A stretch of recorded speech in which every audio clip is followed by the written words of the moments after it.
Bonjour, c'est Pascal Tréfinguet, j'espère que vous allez bien. Alors comme vous le savez, samedi prochain, nous aurons un grand live sur le harcèlement électromagnétique en réseau, la psychotronique et en particulier le programme MK Ultra. Alors évidemment, les gens qui sont un peu des beubeux, qui se contentent de ce qui est dans l'air du temps, de ce qu'on leur présente à la télévision, ce qu'ils peuvent pêcher sur YouTube et qui correspond à leur niveau intellectuel, tout ça, ça va effectivement les faire rire. Alors, pour documenter les choses de façon plus sérieuse, c'est bien de s'appuyer sur le travail qui a été fait par des confrères. Donc, vous le savez, j'ai écrit moi-même 3 livres sur la psychotronique où principalement, je vous ai raconté mon expérience en dehors de la prison, depuis mon enfance, en prison et au sortir de prison, en vous expliquant ce que sont ces armes électromagnétiques en réseau et comment on peut modifier la conscience humaine tout simplement par un simple harcèlement électromagnétique et sonore, infrasonore ou suprasonore. Alors, je vais vous faire découvrir aujourd'hui un site que j'aime bien. Vous allez voir, il est très documenté, il est très fouillé. Il s'appuie sur les découvertes de Nikola Tesla et d'autres chercheurs qu'il y a eu après lui, puis sur la masse incroyable, plus d'1 million de plaintes aux États-Unis, au fédéral, contre l'État américain pour des faits de harcèlement électromagnétique en réseau. Il y a une 50aine d'articles qui ont été écrits dans la revue internationale de criminologie, dont celui du professeur de Surmont. Et donc, je vais vous faire visiter un petit peu ce site internet qui, à mon avis, est un des plus sérieux, des documentés. Alors, évidemment, à chaque fois qu'on aborde ce sujet, on nous jette Madame Spagnol et puis Madame Elbez à la figure, qui sont ridiculisées systématiquement, alors qu'en réalité, la plupart des gens ne se rendent pas compte que ce sont des personnes qui sont en extrême souffrance et que si elles ne comprennent pas exactement dans le détail ce qui leur arrive, et quelquefois aussi elles ne font rien pour se protéger, ou peu pour se protéger, ou en tout cas elles essayent, il y a une documentation qui est extrêmement importante dans le monde entier. Donc il y a ce site qui existe maintenant en français.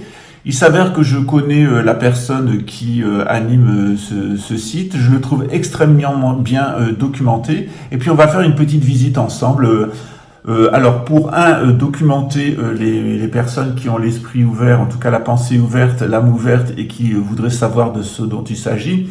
Et puis pour les gens dont le niveau moyen d'études est à peu près celui des spectateurs de Cyril Hanouna, qui font du Cyril Hanouna bis sur Internet avec vraiment du bas de gamme et des caricatures et des interlocuteurs qui ne sont absolument pas crédibles, pour les personnes qui sont véritablement des gens sérieux, intéressés pour s'ouvrir l'esprit, on va voir ça ensemble maintenant. Ok. Le site en question s'appelle Nicocible. C'est un site internet et de lecture sur le harcèlement électromagnétique en réseau.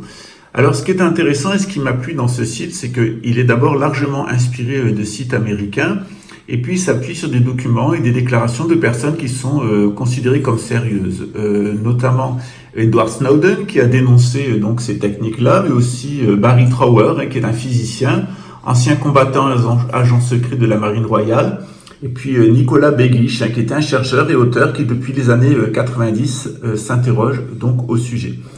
Donc voici un exemple de matériel psychotronique qui est utilisé notamment sur des manifestants. Et puis vous avez donc un ensemble de liens qui vous permettent de voir la technologie qui y est liée. Alors comme je vous l'ai dit, il y a plus d'1 million de plaintes au fédéral aux États-Unis, ceci c'est documenté. Vous avez les différents brevets, dont certains sont très anciens, ils datent des années 60, qui montrent qu'on peut tout à fait contrôler la pensée avec des infrasons et des micro-ondes. On le sait depuis très longtemps, depuis Nikola Tesla, qui déjà dans les années 1920 nous disait: les ondes alpha dans le cerveau sont entre 6 et 8 Hz. La fréquence d'onde de la cavité humaine résonne entre 6 et 8 Hz. Tous les systèmes biologiques fonctionnent dans la même gamme de fréquences.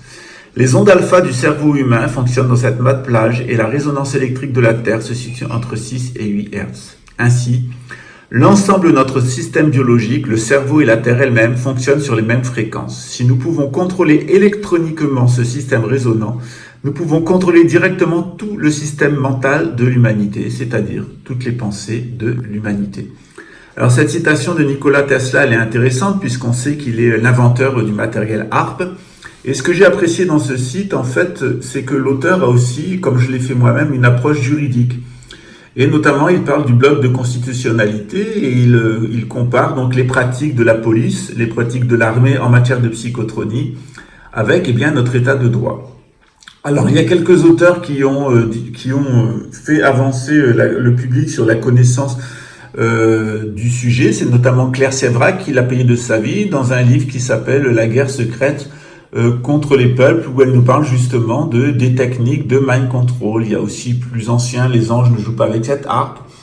Et un livre que j'ai bien aimé en tant que juriste qui s'appelle Le droit comparé du harcèlement électromagnétique, la nécessité d'une loi française, et qui est produit par un chercheur qui est Louis Frey-Height. Donc on a là des chercheurs qui sont soit des gens du grand public, mais aussi des intellectuels et des universitaires.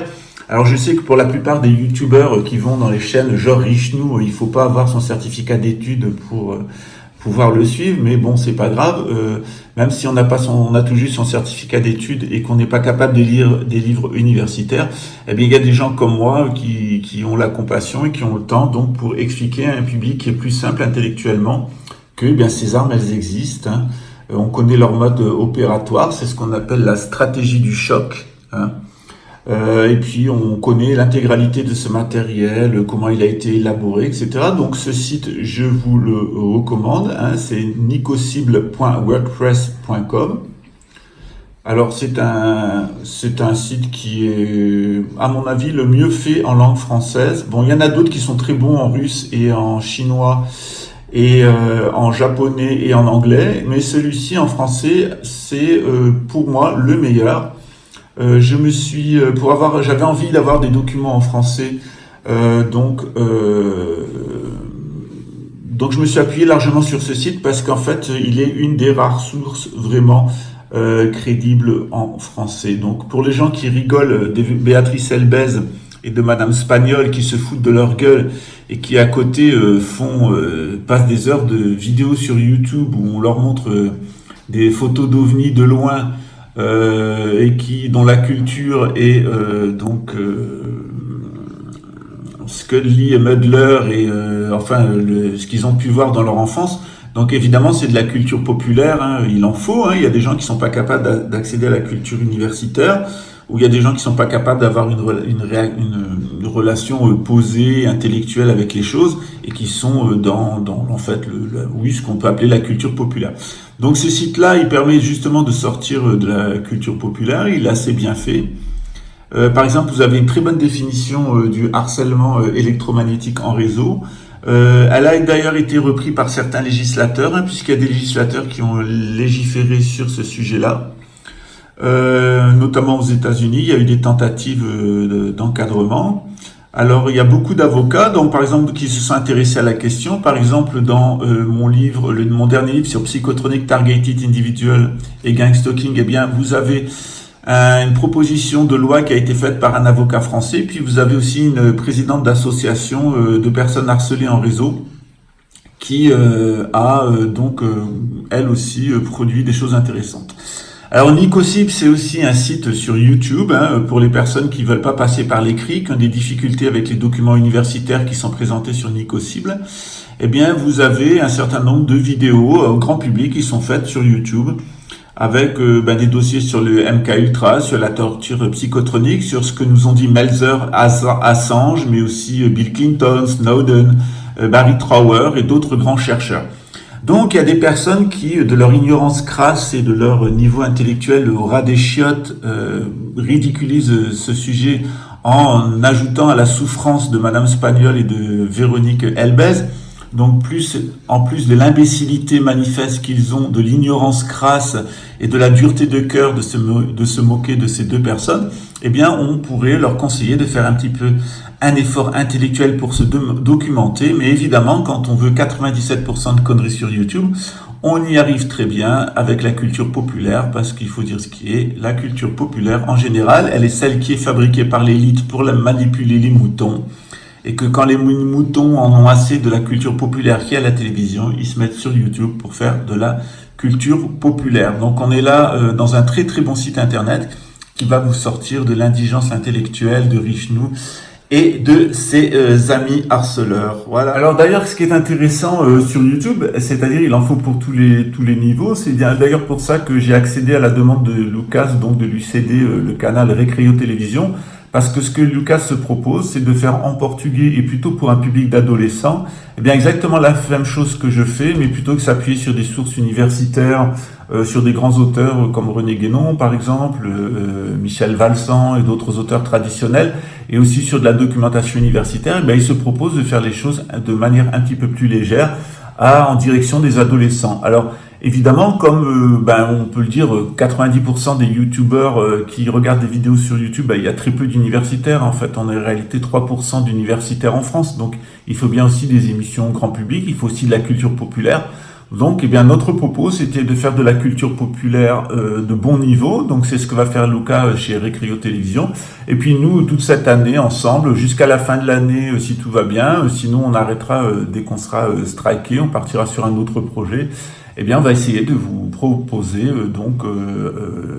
de façon la plus simple et de la plus abordable possible de comprendre l'ésotérisme, la gnose, les problèmes de société, les problèmes de politique. C'est ce que j'essaye de traiter depuis 5 mois. Je vous remercie pour l'audience. En 5 mois, on a 5 millions d'auditeurs. On a 700 000 personnes, donc des spectateurs uniques, 700 000 adresses IP. Donc c'est un très très grand succès pour cette chaîne. Elle n'est pas monétisée, on vous demande pas d'argent. Il faut savoir qu'on a fait un appel de fonds pour les gens de la favela, donc parce qu'on est dans une situation très critique ici où il y a des gens qui ont vraiment très faim. Donc on va vous montrer le travail qu'on a réalisé ici. Et les cours de gnose qui sont donnés, j'en ai toujours donné tous les ans, sauf que j'avais seulement 10 étudiants puisque je voulais former des professeurs et que j'ai accédé à la demande d'Adriano de faire un cours plus public, plus grand public, ce que j'ai fait cette année pour la première fois. Alors on sera une cinquantaine, en fait 60 en tout avec les boursiers. Donc on sera quelquefois tous ensemble, quelquefois en groupe divisé. Et puis selon l'accueil que vous avez fait cette année donc à ce cours de gnose, si ça vous a plu, si ça vous a apporté des choses, eh bien on continuera l'année prochaine.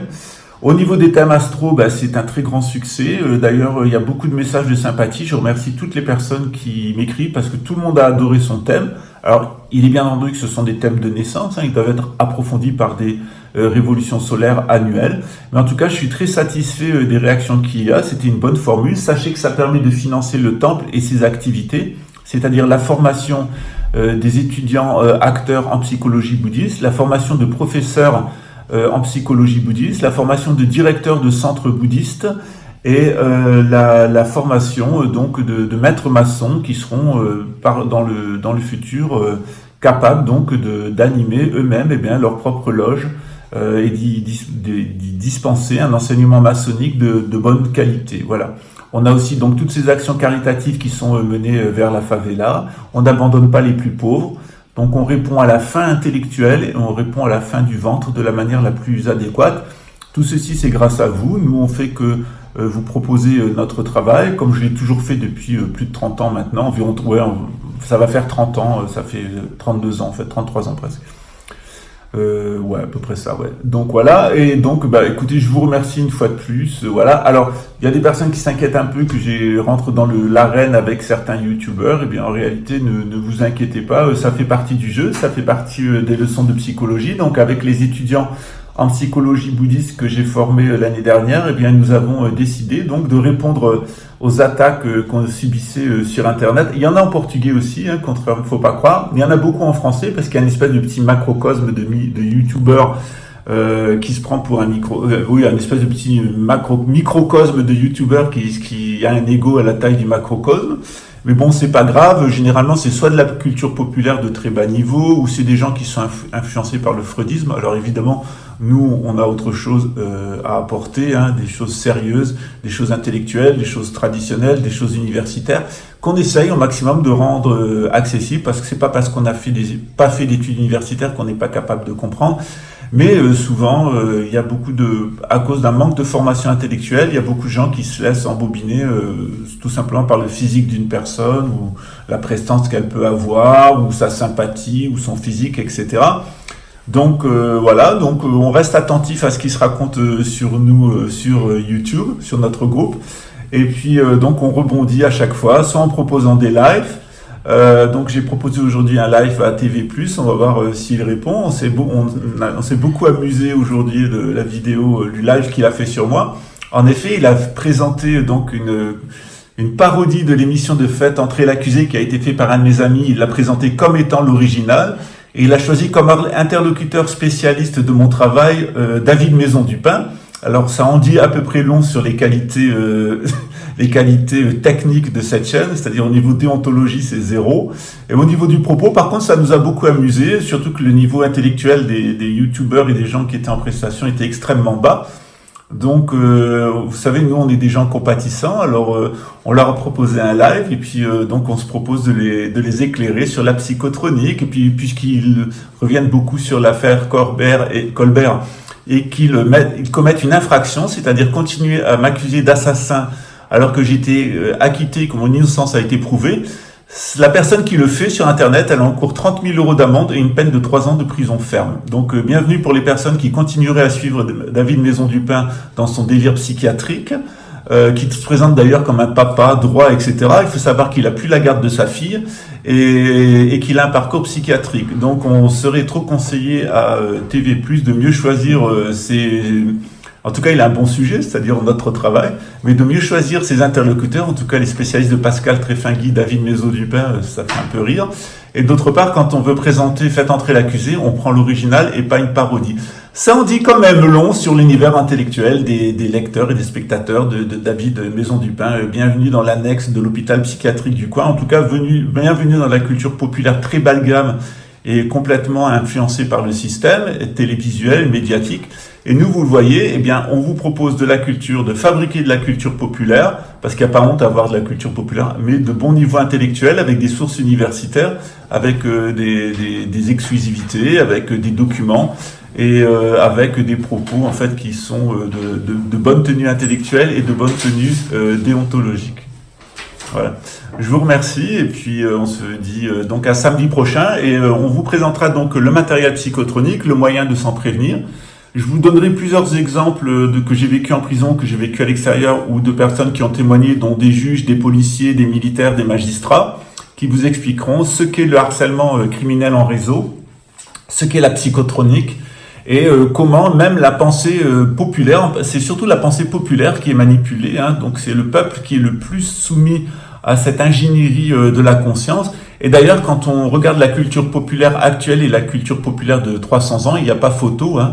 On voit tout à fait comment l'élite satanique a façonné la conscience populaire et comment le peuple ne se rend même pas compte que sa propre conscience est déjà complètement satanisée, ce qui va d'ailleurs être un véritable défi en matière de réorientation des peuples, une fois qu'on sera passé à travers le nouvel ordre mondial, qu'on devra revenir à des structures traditionnelles et qu'on aura un peuple qui aura été complètement satanisé par une culture populaire satanique, ingénierée depuis Hollywood et sur les réseaux sociaux. Voilà. Alors à samedi prochain, en attendant cette semaine, on va reprendre des anciennes vidéos, on va les améliorer, tout simplement parce qu'entre le moment où elles ont été produites et maintenant, eh bien, il s'est passé plusieurs mois, quelquefois 4 mois, et puis qu'on me pose beaucoup de questions dans les commentaires. Donc Ahmed m'a proposé depuis Casablanca de reprendre des vidéos anciennes et puis de les agrémenter avec de nouvelles informations et de nouvelles images pour les nouveaux spectateurs de cette chaîne, ce qui va me permettre de me libérer du temps pour pouvoir faire 3 astrologies par jour et de rattraper mon retard parce que les délais actuels ils sont impossibles. Voilà. En niveau d'attente, on avait des niveaux d'attente sur les thèmes qui sont demandés maintenant jusqu'en août. Donc je vais essayer en l'espace de 2 semaines de rattraper mon retard. Et pour cela, donc on va revenir un petit peu sur le travail de notre chaîne, tout simplement aussi parce que ça présente moins de risques. C'est des vidéos qui ont été validées et on est vraiment sous la menace maintenant d'être striké. On a eu plusieurs avertissements par YouTube, puisque nous-mêmes on subit le harcèlement de David Maisot-Dupin et ses 1000 pseudos et des personnes qui sont autour de lui, qui a déjà fait fermer plusieurs chaînes, parce que c'est quelqu'un qui est assez expérimenté sur la manipulation mentale sur YouTube. Par exemple, il prend un pseudo, il met « Regardez ceci, c'est intéressant » et derrière, il y a une vidéo diffamatoire sur moi, donc ça permet d'avoir des clics, c'est une putaclic pour faire croire qu'il a de l'audience et qu'il manifeste de l'intérêt.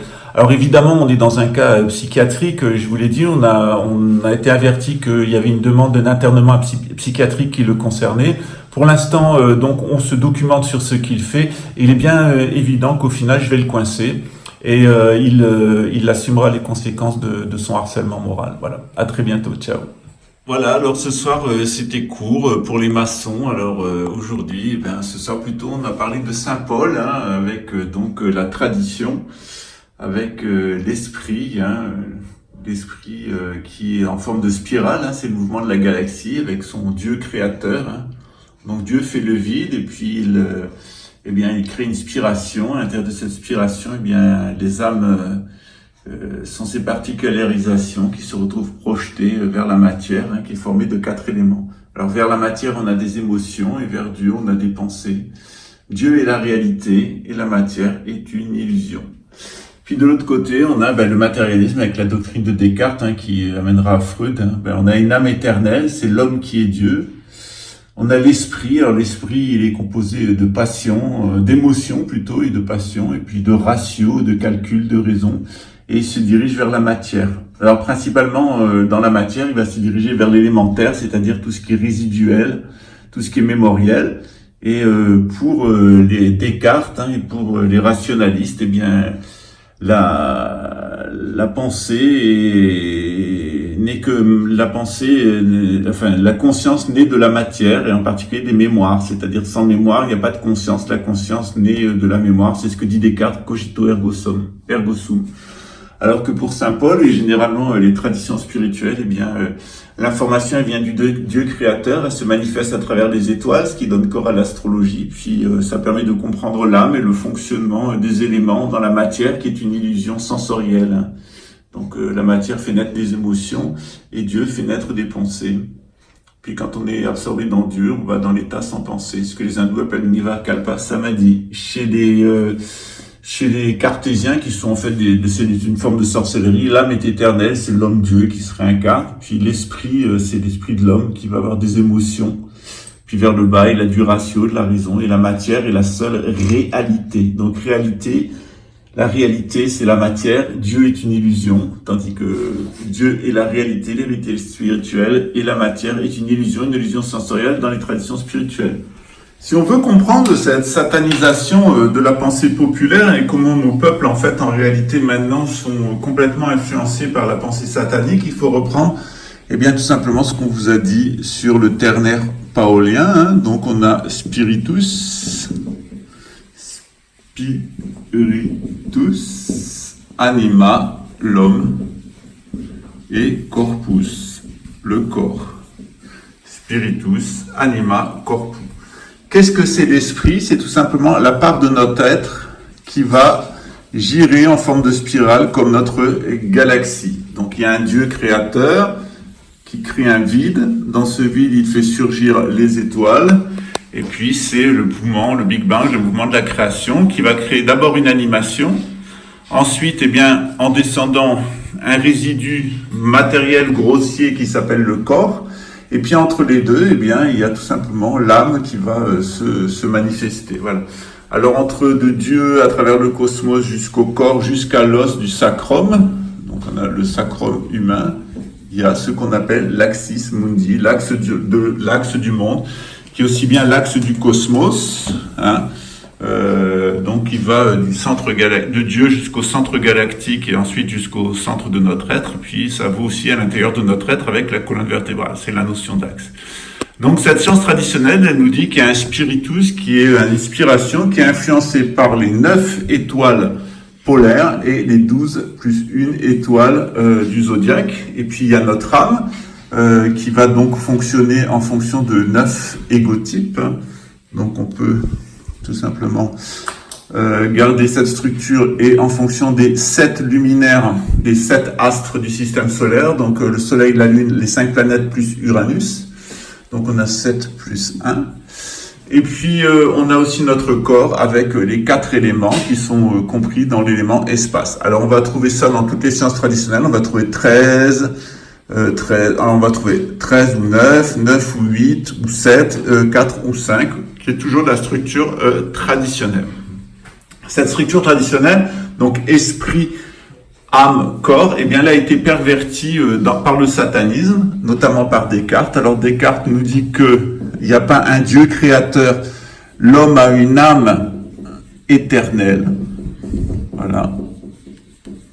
Donc on est les équivalents de Dieu, on a une âme éternelle, donc il n'y a pas un Dieu créateur qui crée le ciel, la terre, et entre les deux il y a les âmes humaines, non, l'homme est là en tant qu'âme. Il y a une âme éternelle, cette âme éternelle elle a un esprit, alors on dit qu'est-ce que tu as à l'esprit, voilà. Alors ça c'est une expression satanique, quand on dit qu'est-ce que tu as à l'esprit, puis ensuite il y a le corps, et le corps il appartient à la matière. Alors dans le monde traditionnel, la conscience, elle vient de Dieu. Dieu va manifester le monde, donner par l'esprit des pensées à l'être humain, et l'être humain va avoir des émotions par rapport au corps. Dans le monde du satanisme, eh bien, c'est le contraire. On va avoir, le monde du satanisme, une âme éternelle, un esprit, et on a un corps, une matière. Alors par rapport à l'esprit humain, il va s'orienter vers la matière en fonction de la comptabilité. C'est la raison, tout ce qui est rationnel, rationaliste, et la nouvelle religion. Alors ici on a bien entendu une religion, tout ça c'est expliqué par la religion, du latin religare, ce qui relie les hommes entre eux, c'est qui relie les hommes à Dieu. Ici c'est la raison, donc la raison elle nous dit que ce qui compte c'est la matière, c'est le corps, et on va compter, calculer les éléments, les choses chimiques, etc.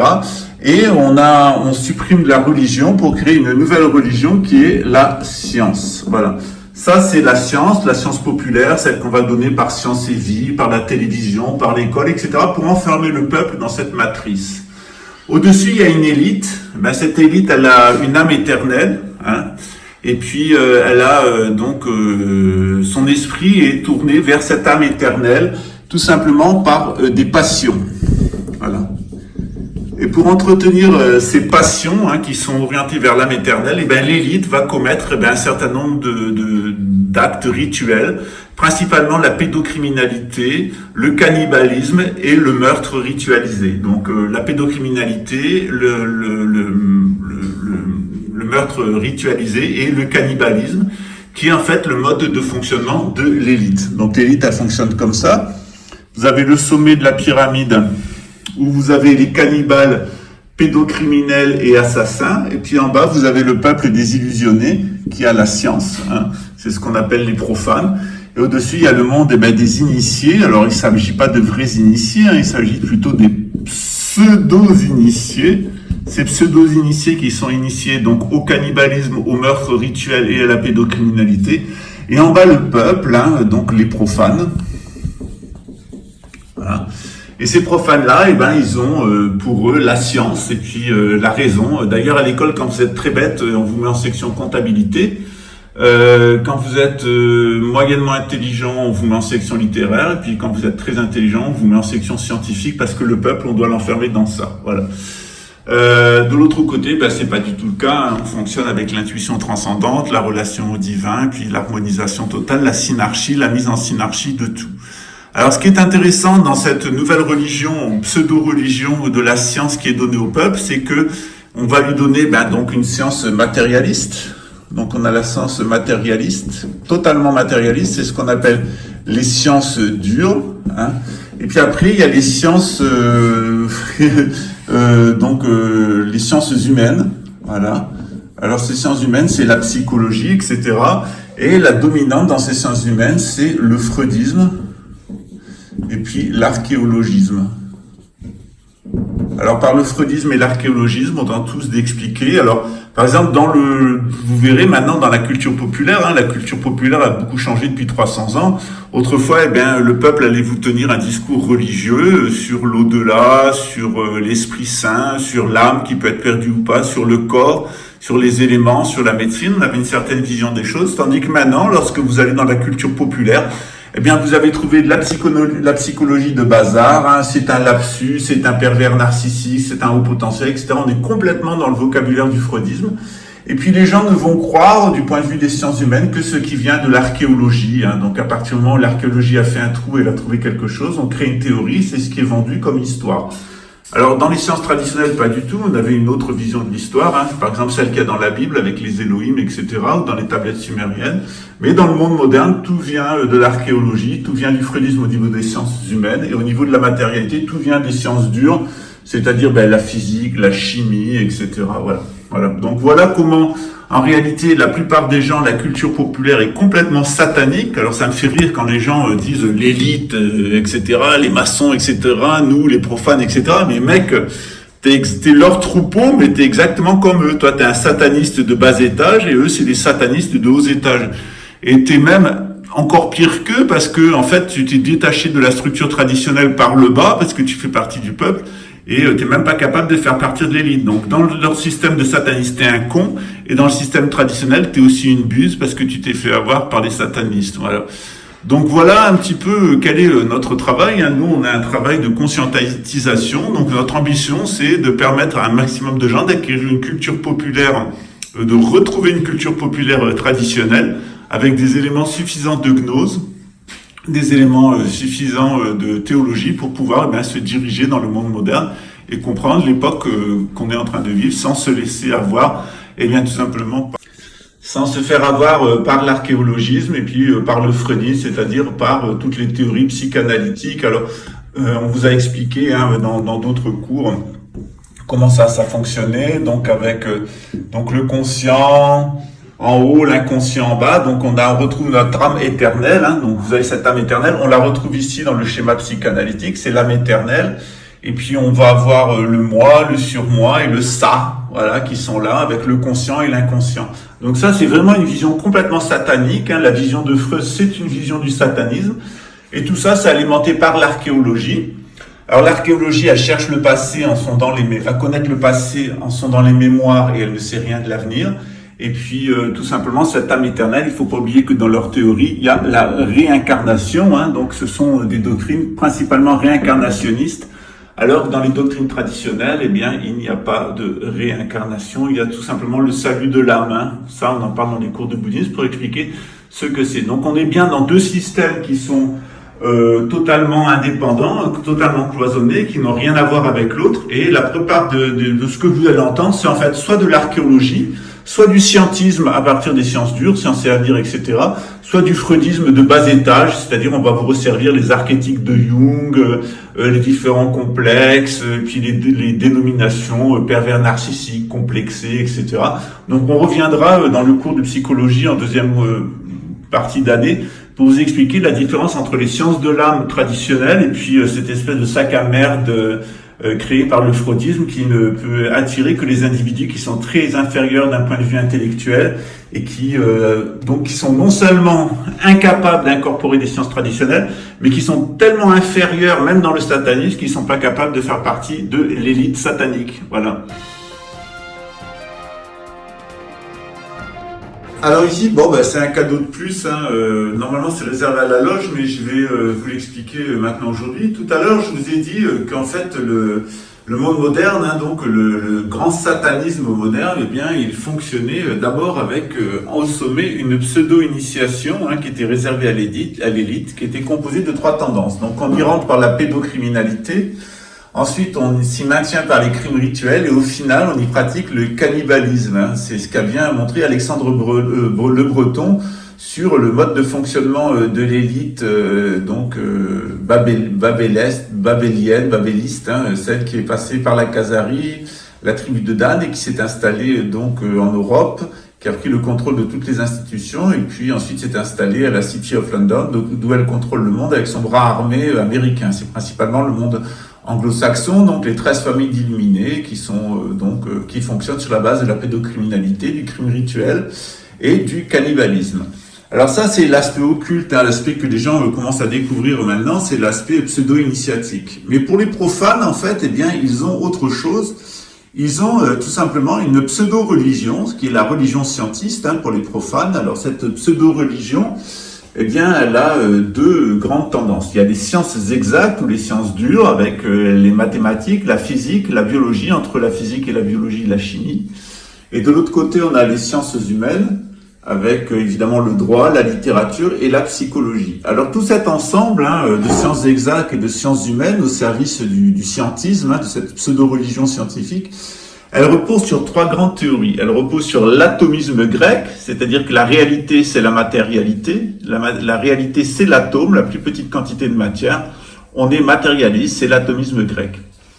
Ensuite, c'est le darwinisme, hein, qui justifie tout, hein, en biologie comme au niveau du droit, le darwinisme social, c'est-à-dire que les plus forts ont pour mission d'éliminer les plus faibles et de s'en nourrir. Et au niveau de la psychologie, eh bien, on va trouver le freudisme. Alors, ce freudisme, hein, donc si les gens un peu sensés eh bien, s'arrêtent à l'atomisme. Les gens qui sont normalement plus instruits et qui vont vers les sciences humaines s'intéressent au darwinisme, et puis ensuite les gens vont vers le freudisme. Alors ici, on a les trois instruments de contrôle, hein, darwinisme, atomisme, darwinisme et freudisme. C'est vraiment la triade infernale qui permet de rentrer ensuite dans les sectes de pédocriminels, de criminels ritualistes et de cannibales. C'est tout simplement l'atomisme, hein, c'est le matérialisme, et puis ensuite on a le darwinisme, et puis le freudisme. Alors les gens qui sont rationalistes, bêtes et butés, on va bien les maintenir dans l'atomisme. Quand ils sont un peu moins rationalistes, bêtes et butés, on leur apprend le darwinisme, et puis quand ils sont eh bien prêts à rentrer dans les sectes sataniques, eh bien on va les faire rentrer dans le freudisme. Hein. Et sur ces trois bases, en fait, on rentre dans les groupes qu'on appelle indûment maintenant la franc-maçonnerie, mais qui ne l'est pas en fait, hein, et la Kabbale, mais qui ne l'est pas, qui est une falsification de la Kabbale, donc du judaïsme et du christianisme, c'est-à-dire de la franc-maçonnerie. On rentre directement dans cette élite, hein, cette élite de pseudo-initiés qui est donc basée sur la pédocriminalité, les crimes rituels et le cannibalisme. Donc quand vous avez quelqu'un qui a un discours mathématique et atomiste, par exemple astronogique, hein, vous voyez tout à fait le sectarisme de ces gens-là. Donc c'est les grands prêtres et les sorciers, les grands prêtres et les grands sorciers de la pseudo-religion scientiste, hein, les gardiens du dôme matérialiste. Après, derrière, vous avez les matérialistes darwinistes qui vont vous parler de droit, donc le darwinisme social, de biologie, de chimie, le lobby militaire industriel, le droit, avec bien par exemple le lobby militaire industriel. Et puis derrière, le littéraire plutôt, et puis alors vraiment les bas-fonds de la modernité, c'est-à-dire les psychologues, hein, qui sont chargés en fait de travailler directement comme des sorciers sur tous les résidus psychiques de l'inconscient individuel comme de l'inconscient collectif. Et grâce à ces trois théories, eh bien, on va vous faire rentrer dans la contre-élite, hein, des pseudo-initiés avec ces principales pratiques que vous voyez. Donc, il ne faut pas se cacher derrière le petit doigt. Hein. Tout ce dispositif, il porte pas son nom. C'est-à-dire qu'au début, on vous parle de science, hein, c'est-à-dire de pseudo-religion.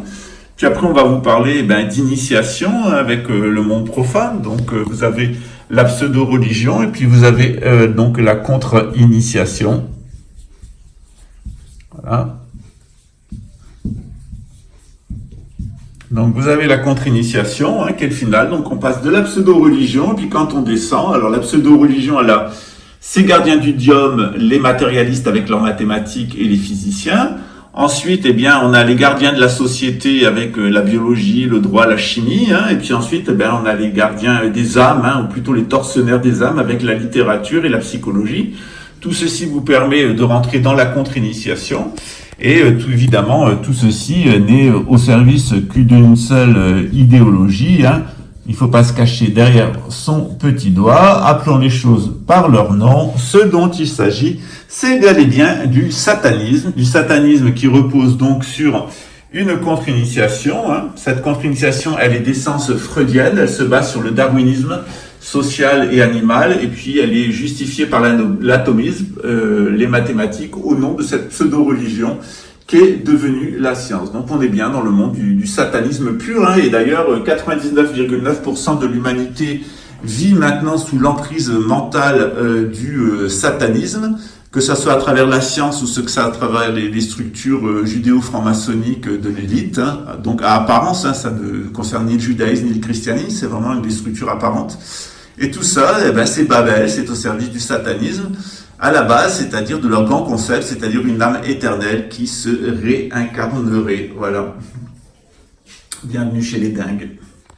Alors dans cette figure, on retrouve tout simplement les mêmes choses, hein. Donc on va retrouver le scientisme, on va retrouver avec ces trois figures l'atomisme, c'est-à-dire le matérialisme, le darwinisme, c'est-à-dire l'évolutionnisme, et puis le freudisme, c'est-à-dire le psychologisme. Mais il faut savoir que ce scientisme, en fait, il n'est que la version, tout simplement profane du satanisme qui est réservé aux initiés. En effet, le freudisme, hein, avec sa sexualité, avec son complexe d'Oedipe, son complexe d'Électre, etc., il n'est qu'une façade à la pédocriminalité. Et c'est d'ailleurs ce qu'était Freud, hein, c'était un pédocriminel. On le pense aussi pour Jung. Donc freudisme et pédocriminalité sont des étroitement liés depuis le commencement, et d'ailleurs on s'aperçoit que le freudisme est utilisé dans les orphelinats, par les programmes de MK Ultra pour alimenter la pédocriminalité du satanisme de l'élite. Donc il y a une exploitation qui est faite des orphelins et des enfants dans le cadre de la pédocriminalité sous le couvert du freudisme, c'est-à-dire de la psychiatrie.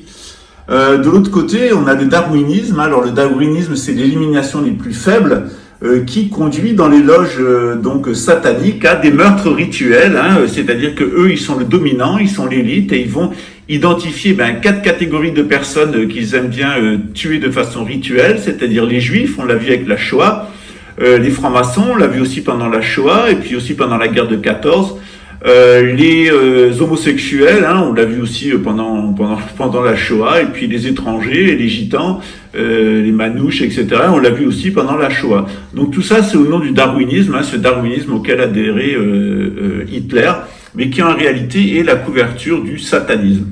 Et après, on a ce matérialisme, hein, cet atomisme, qui dit que s'il y a donc une matière qui existe, hein, une matière qui est l'atome, c'est le matérialisme, il y a aussi l'âme éternelle, l'âme matérielle éternelle qui justifie le cannibalisme, c'est-à-dire qu'on va s'approprier la force d'autrui pour rendre son âme immortelle, ce qui d'ailleurs justifie tous les rites de l'élite, c'est-à-dire les meurtres rituels et la pédocriminalité, c'est-à-dire la pédocriminalité qui va alimenter les meurtres rituels et le cannibalisme afin de donner à cette âme qui s'incarne et se réincarne dans la manière, la force de se maintenir. Voilà comment l'élite arrive à se maintenir jeune. Alors pourquoi on s'est intéressé en particulier au cas de Maison du Pain et pourquoi il va tuer quelqu'un un jour ou l'autre? Tout simplement parce que c'est quelqu'un qui a subi la pédocriminalité, il n'a pas très bien compris ce qui lui est arrivé et il a été récupéré par des freudistes, des freudiens. Et en fait, vous voyez que ce monsieur, il a un langage qui est complètement psychanalytique en permanence, hein, il est orienté sur Freud, Jung, il vous explique Jung avec les Seigneurs des Anneaux, hein, voilà. Alors il faut écouter ce qu'il raconte, c'est absolument effarant. Après, il vous dit qu'il est un sociopathe, il parle beaucoup du darwinisme social et on pense qu'il est très proche du passage à l'acte. Alors pour le moment, c'est un passage à l'acte sur Internet, donc il est un haut potentiel intellectuel, hein, il est un dominant, comme il nous le dit, jusqu'à 40 ans, il en était encore à se battre avec les poings. Et maintenant, il se bat sur Internet avec son clavier pour détruire ceux qu'il a identifiés comme des pervers narcissiques. C'est évidemment un meurtre rituel, hein, un meurtre sur Internet sur lequel il essaie donc de recruter autour de lui. Récemment, c'était TV+, mais il s'est lancé comme ça dans une promotion de sa guerre pour allier toute une bande de psychopathes qui sont des meurtriers potentiels derrière lui. Tout ça au nom du matérialisme, hein, et derrière, en fait, ce qu'il a envie, c'est de bouffer les autres, il a envie de bouffer quelqu'un, tellement il a la rage, tellement il a la haine, et on s'aperçoit qu'en fait, avec ce David Maison du Pain, on a tout l'ensemble de fonctionnement des milieux satanistes, hein, on nage en plein satanisme. Alors, il y a beaucoup de critiques qui nous concernent, qui concernent cette chaîne et moi-même en particulier sur Internet. On s'y est pas accroché, mais on s'y est particulièrement intéressé au cas de Maison du Pain à cause de son passé, puisqu'il a été victime de pédocriminalité. et que évidemment l'affaire de Camille Colbert, qui était donc mon amant mais mon père adoptif, il l'a vu comme de la pédocriminalité. Il le dit d'ailleurs, hein, Pascal avait une relation incestueuse avec son père. Et puis il y a ce meurtre rituel qui a été organisé pour m'accuser. Alors on est là dans son truc à lui, hein, dans son secteur de prédilection, c'est-à-dire le freudisme et le darwinisme. Il essaye d'être un dominant et il a été psychanalysé grâce à un juge qui l'a sauvé, des psychologues, des éducateurs, dit-il. Et tout ça, la pédocriminalité, le meurtre, c'est son truc. Alors il m'a identifié comme pédocriminel. Je pense qu'on devrait plutôt s'intéresser à pourquoi il n'a pas la garde de sa fille. Et faut savoir que 100% des pédocriminels ont eux-mêmes été abusés. Donc on devrait plutôt s'intéresser à son passé et à ce qu'il est en train de faire plutôt que ce qu'il est en train de nous raconter. Et au niveau du meurtre rituel, alors il est dans un meurtre rituel sur Internet, hein, c'est un meurtre numérique. Dans le cadre duquel il essaye de recruter au nom du darwinisme, c'est-à-dire éliminer sur Internet les gens qui ne rentrent pas dans le moule du système dans lequel il adhère totalement, qui est le matérialisme avec son cannibalisme. On s'autorise à bouffer les autres, hein, puisque c'est quelqu'un qui est dans un processus total de cannibalisme. On est bien en milieu sataniste, hein, total, mais avec un discours qui est totalement scientiste. Donc voilà pourquoi on s'est arrêté sur ce cas. On travaille dessus sur ce cas psychiatrique avec donc les étudiants de l'année dernière, puisque on est en train d'étudier sa distorsion élémentale de base et son fonctionnement psychologique. Donc on aimerait bien qu'il nous donne sa date de naissance, on n'est pas arrivé à la trouver, on va la voir de toute façon, afin de monter son thème astral pour voir à quoi ça correspond et pourquoi il mène cette espèce de démence à mon égard sur Internet et pour lequel il essaye de partir en guerre et de recruter. Évidemment, ça va mal finir pour lui parce que je vais me défendre et qu'il va se retrouver en hôpital psychiatrique avant qu'il n'ait fait ouf. Le manipulateur pervers est un adolescent dans sa tête. C'est un être dont l'esprit, le développement de la partie émotionnelle s'est figé, est resté figé à l'âge qui correspondrait à la préadolescence et n'a pas pu continuer de se développer. C'est donc un être qui sera perpétuellement en manque, qui ne pourra jamais gérer les frustrations, qui sera toujours dans la panique de ne pas recevoir l'image valorisante, voire sublimée de lui-même dont il a besoin pour pouvoir continuer d'avancer. C'est un être qui a constamment, mais alors constamment besoin de briller sur tous les plans, qui a constamment besoin d'asseoir sa toute-puissance par quelque moyen que ce soit en faisant semblant d'être quelqu'un d'important ou que ce soit en étant un petit caïd de banlieue, peu importe, chacun fait avec ce qu'il a et avec ses possibilités, son intelligence, son QI aussi, mais de toute manière, il a vraiment besoin, impérativement besoin de paraître brillant, de paraître au-dessus de tout, au-dessus même des lois, au-dessus des règles, bien évidemment, règles qui ne le concernent jamais, mais qui ne concernent que l'autre.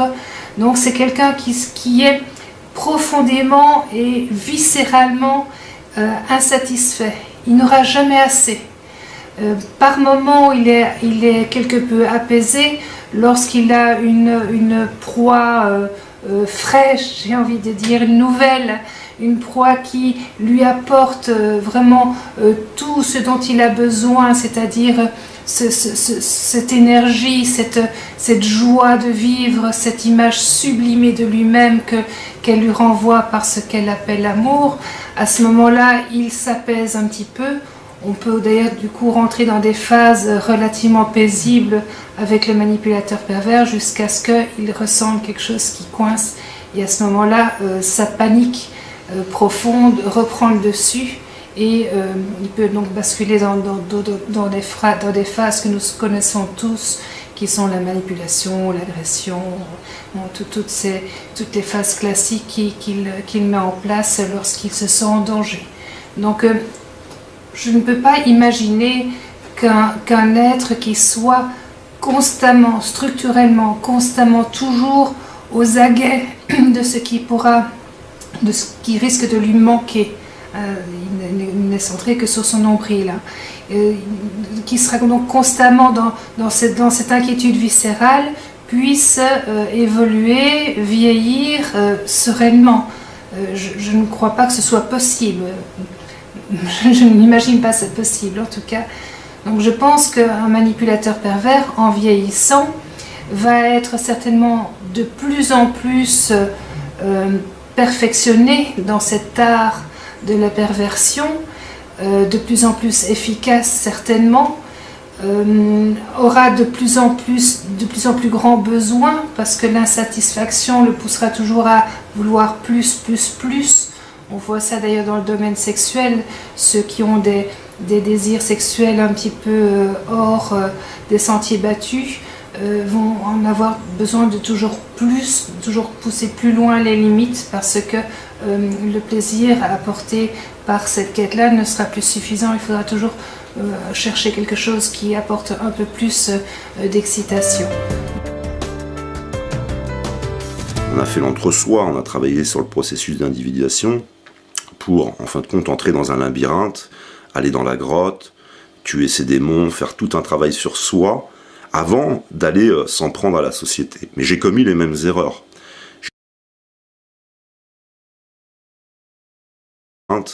Aller dans la grotte, tuer ses démons, faire tout un travail sur soi, avant d'aller s'en prendre à la société. Mais j'ai commis les mêmes erreurs.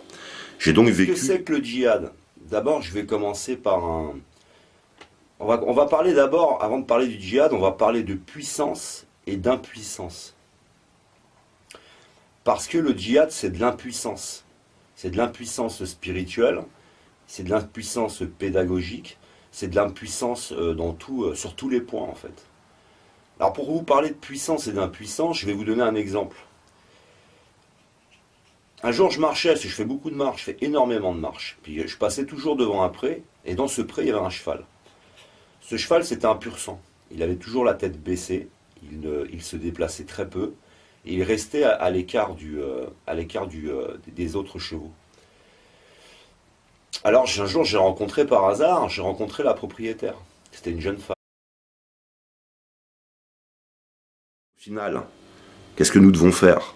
Alors, cette notion du bien et du mal augmentera au fur et à mesure où nous deviendrons des sociologues et des psychologues. Maintenant, je vais vous parler de la période dans laquelle on est. Pour vous parler du messianisme, excusez-moi, c'est un peu long, voilà.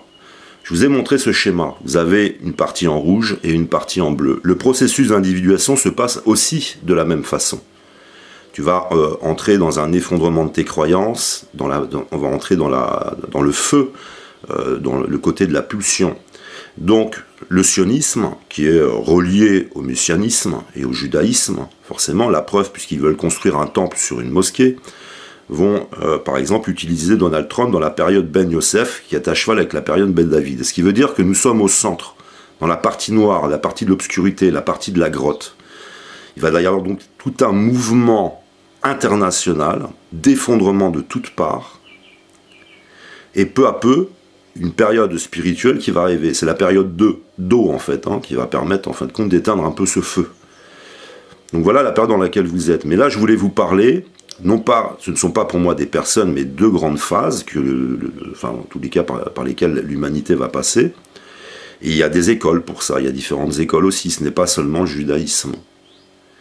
Mais quoi qu'il en soit, vous avez vu qu'on a utilisé Donald Trump. Donald Trump a pris le symbolisme du rouge, c'est-à-dire qu'il a éclairé sa tour en rouge, il utilise le rouge absolument partout, mais, je vous le disais, on véhicule les choses dans notre inconscient, on ne va pas choisir le rouge pour rien. Et donc on va faire une pièce à son effigie, on l'a vu ensemble, Cyrus et le profil de Donald Trump d'un côté, et un temple de l'autre. Donc on voit une prophétie qui est en train de se mettre en place, mais bien sûr prophétie qui est en train aussi de se mettre en place par l'humain lui-même, qui la met en place. Après, je ne dis pas qu'on va aller vers le judaïsme, je ne pense pas, parce qu'il y a beaucoup de choses qui ne vont pas dans le judaïsme. Beaucoup de choses qui sont arrivées bien après, et qui ont été écrites par des gens dans la dualité, des gens binaires, des gens, je sais pas moi, xénophobes, homophobes, des gens, pervers narcissiques, des pédophiles. On va aller vers le judaïsme, je ne pense pas, parce qu'il y a beaucoup de choses qui ne vont pas dans le judaïsme. Beaucoup de choses qui sont arrivées bien après, et qui ont été écrites par des gens dans la dualité, des gens binaires, des gens, je sais pas moi, xénophobes, homophobes, des gens, comment dire, pervers narcissiques, des pédophiles. Il y a on va aller vers le judaïsme, hein. Je ne pense pas, parce qu'il y a beaucoup de choses qui ne vont pas dans le judaïsme. Beaucoup de choses qui sont arrivées bien après et qui ont été écrites par des pédophiles. Il y a donc une épuration à faire. On va aller donc de toute façon.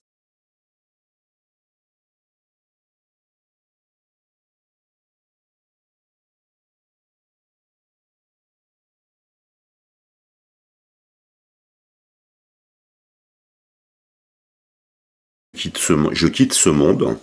Vous vous souvenez que j'avais fait la même chose sur Désillusion.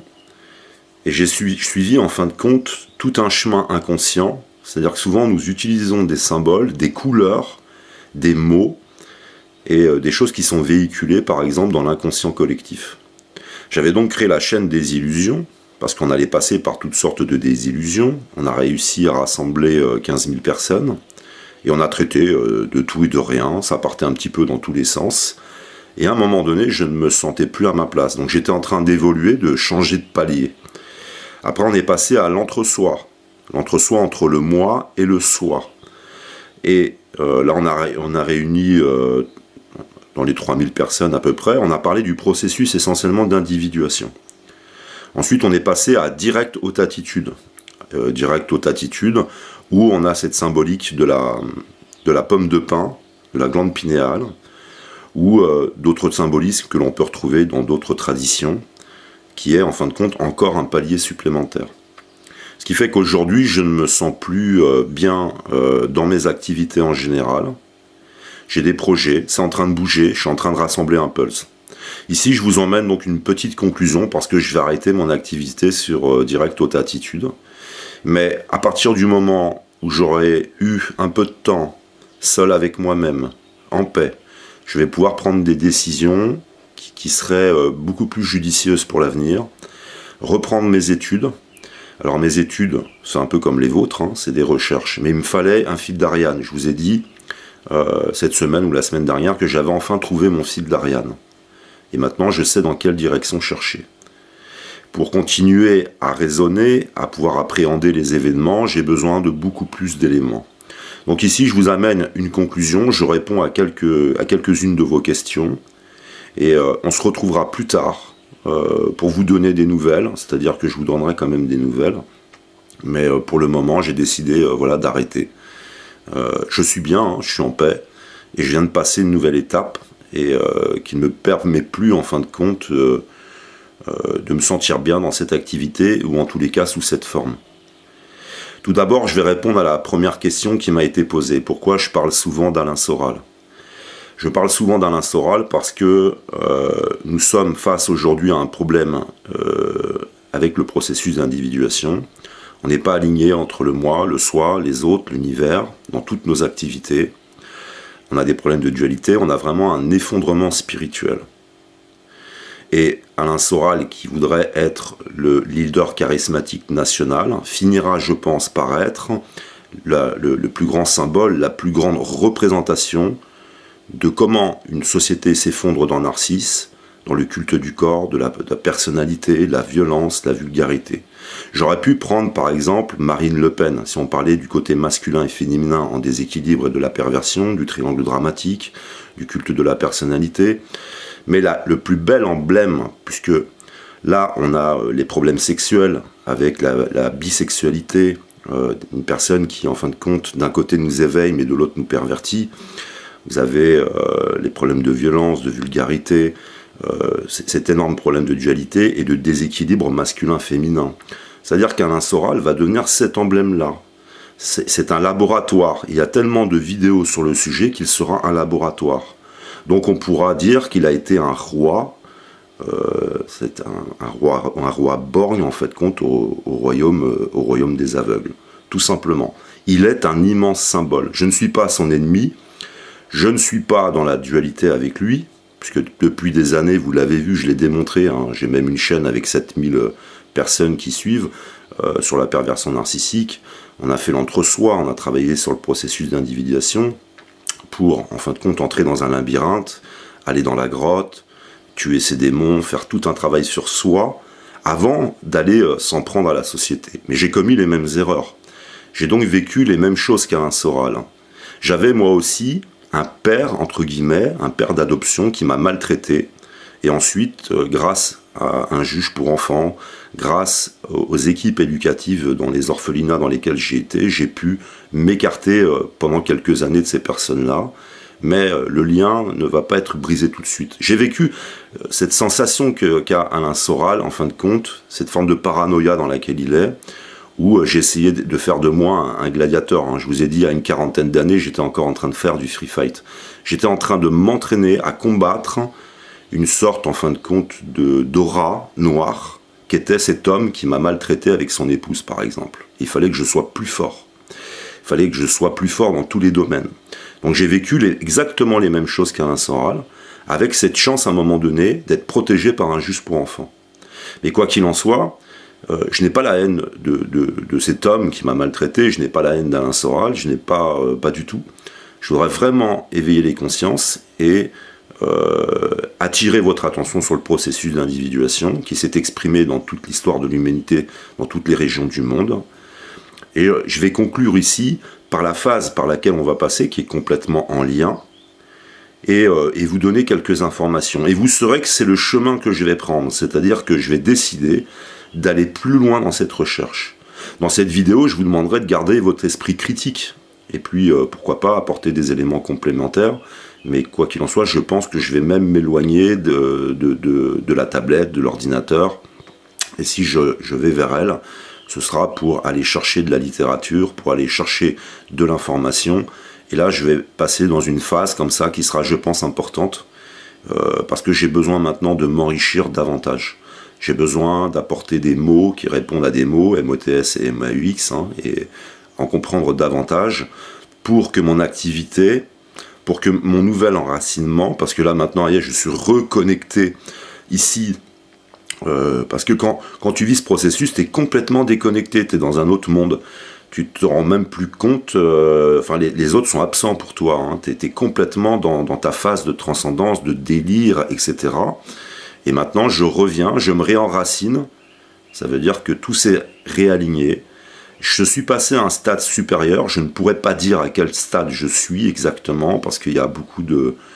En fin de compte, il y a beaucoup d'écoles différentes. Je ne pense pas être arrivé à un summum de quoi que ce soit.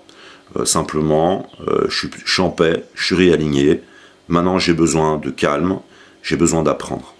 Donc voilà déjà pour la partie Alain Soral. Il est vraiment emblématique de l'effondrement de cette société quand elle s'effondre dans Narcisse, quand on a un problème narcissique, parce que c'est un homme qui est complètement prostitué par ses problèmes mentaux. Ce qui veut dire que c'est un malade mental. Il est malade spirituellement et il est admiré par un très grand nombre de personnes qui ont les mêmes problèmes que lui ou qui sont dans une forme, en fin de compte, d'aveuglement, de pauvreté en sociologie, en psychologie. Et on a aussi en cette période le problème de la non-activité de beaucoup de psychologues, psychanalystes, de beaucoup de scientifiques, de sages, de savants, et qui permettent à ce type de personnes de se développer. Et je pense que quand on a fait l'entre-soi, on a travaillé sur le processus d'individuation pour, en fin de compte, entrer dans un labyrinthe, aller dans la grotte, tuer ses démons, faire tout un travail sur soi, avant d'aller s'en prendre à la société. Mais j'ai commis les mêmes erreurs.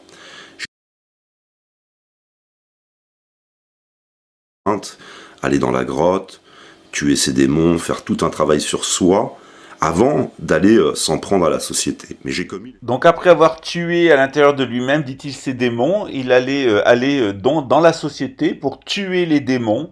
Et la première phase de ces opérations était d'abord de tuer les démons qu'il avait identifiés, c'est-à-dire Alixator, moi-même, Docteur Nature Vivante, Wayam, un certain nombre de personnes. Donc comme il avait tué ces démons à l'intérieur de lui-même, il pouvait aller d'abord sur YouTube pour tuer des démons. Alors moi je suis un des démons qu'il veut tuer. Ensuite, il est passé aux menaces d'agression physique qui ont été dirigées donc et en ligne contre eh bien Los Locos. Et puis au final, eh bien, on aura très certainement appris un passage à l'agression, un passage au meurtre, puisqu'on est quelqu'un qui sort de la DAS, qui a un très lourd passé psychiatrique, et qui nous dit en ligne depuis un certain nombre d'années maintenant que tout son parcours d'évolution psychologique est complètement formaté par le freudisme, dans lequel il est visiblement traité en hôpital psychiatrique ou par les personnes qui le suivent depuis son enfance. Il a un problème avec le père, le dit lui-même, le père adoptif, comme Alain Soral. Alors Soral n'a jamais été adopté, n'a jamais eu de problème avec son père. Au contraire, son père est en prison. Au final, on a quelqu'un donc qui se prépare à passer à l'acte, c'est-à-dire à passer d'abord du meurtre intérieur où il a tué ses démons, il est à l'extérieur, et à l'extérieur, il se prépare à tuer un certain nombre de personnes. Donc on est maintenant très très proche du moment où David Maison du Pain va passer à l'acte et à l'assassinat, notamment à l'assassinat du père. Et vous pouvez comprendre sur cette base pourquoi il s'est tant passionné pour mon affaire, puisque mon affaire, c'est donc l'affaire de Camille Colbert, qui était mon mari, mais qui officiellement était mon père adoptif, parce qu'au Luxembourg, il n'y avait pas de mariage gay. Donc ma figure, le garçon qui a assassiné le père, enfin en tout cas dans ce qu'il imagine, etc. Vous imaginez chez un malade mental comme lui, le processus d'identification, de rejet, de haine, etc. Donc je pense que c'est quelqu'un qui à la base a envie de tuer son beau-père parce que très certainement il a été abusé sexuellement lorsqu'il était confié à la DAS, par ce couple. Et donc on est chez quelqu'un qui veut tuer la figure du père, mais au sens de Freud, mais pas au sens symbolique de la psychanalyse, mais au sens réel. Donc il a identifié des pères, et ces pères-là, donc c'est moi et d'autres personnes, il a décidé de nous assassiner. Moi en particulier, puisque comme moi j'ai assassiné le père, je mérite aussi d'être assassiné parce que je suis son père à lui. Donc vous avez chez David Maison du Pain un individu extrêmement dangereux, extrêmement nocif, tout à fait lié à la sphère de l'antéchrist, et des individus qui sont sortis du nomadisme, qui sont dans le nomadisme dévié, qui avec le freudisme, etc., et toutes les facilités de la modernité, sont devenus des individus complètement dingues, complètement pervers, et je pèse mes mots, ce monsieur assassinera un jour quelqu'un et c'est un dingue, et il est grand temps de le mettre dans un hôpital psychiatrique et pour un bon moment avant qu'il ait assassiné quelqu'un.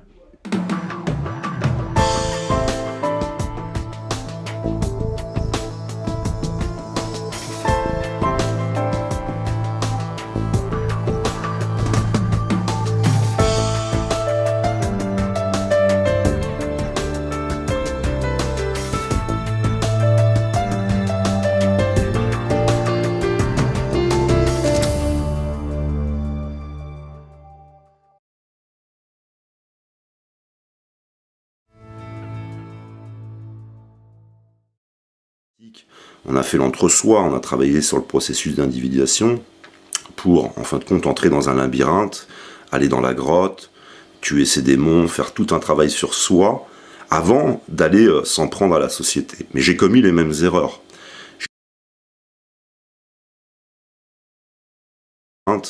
Aller dans la grotte, tuer ses démons, faire tout un travail sur soi, avant d'aller s'en prendre à la société. Mais j'ai commis les mêmes erreurs. Bonjour à tous, et je vais appeler cette vidéo de pire en pire, et témoignage d'un sociopathe. Alors, ça va vous paraître étonnant que je mette ce titre, témoignage d'un sociopathe, mais ça dépend la définition que nous pouvons avoir de ce qu'est un sociopathe. Je me considère comme un sociopathe. Quand je parle de sociopathe et des personnes en regardant cette vidéo, ces personnes vont me juger, et vous avez d'autres personnes qui vont m'analyser. Il y en a qui vont faire les deux forcément, mais il y en a qui vont rester plutôt dans l'analyse, et puis il y en a qui vont me juger, me condamner. Alors j'ai envie de dire que celui qui n'a jamais péché me jette la première pierre. Et si vous connaissez un petit peu cette histoire, vous verrez que les plus âgés commenceront à partir, et après jusqu'aux plus jeunes, puisque rien n'est aussi simple. Et j'arrive d'un parcours qui est très particulier. Ce qui veut dire que si quelqu'un, un psychiatre par exemple, ou un psychologue, m'observait dans mon évolution sur Internet, sur mes vidéos, il aurait un certain regard, une certaine analyse, mais les autres personnes qui n'ont pas ce regard, qui n'ont pas ces connaissances, auraient un tout autre regard, et seraient plutôt dans la condamnation, à me jeter justement, à me lapider, à me jeter des pierres. Alors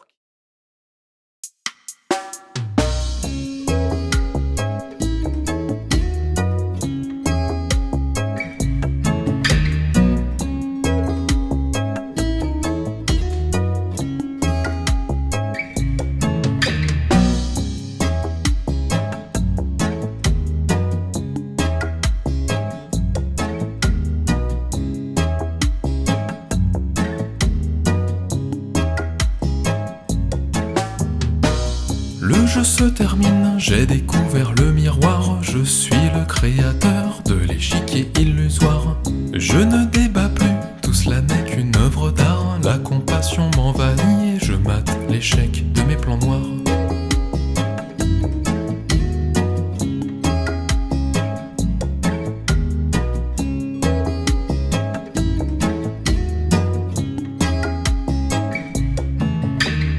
Peut-être que les deux guerres mondiales ne sont pas l'histoire à montrer du doigt.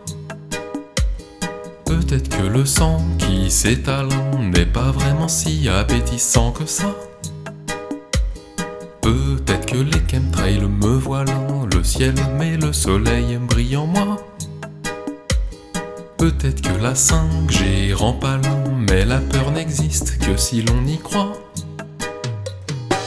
Le jeu se termine, j'ai découvert le miroir. Je suis le créateur de l'échiquier illusoire. Je ne débat plus, tout cela n'est qu'une œuvre d'art. La compassion m'envahit et je mate l'échec de mes plans noirs. Le jeu se termine, j'ai découvert le miroir. Je suis le créateur de l'échiquier illusoire. Je ne débat plus, tout cela n'est qu'une œuvre d'art. La compassion m'envahit et je mate l'échec de mes plans noirs.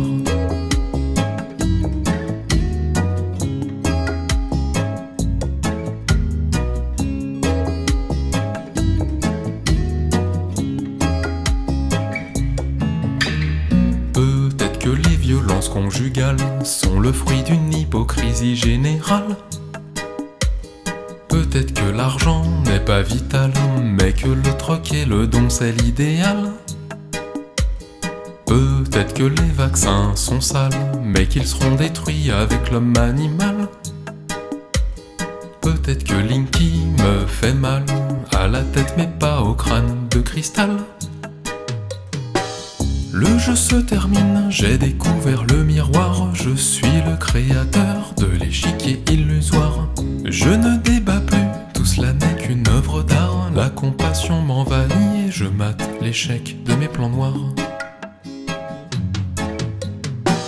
Le jeu se termine, j'ai découvert le miroir. Je suis le créateur de l'échiquier illusoire. Je ne débat plus, tout cela n'est qu'une œuvre d'art. La compassion m'envahit et je mate l'échec de mes plans noirs. Le jeu se termine, j'ai découvert le miroir.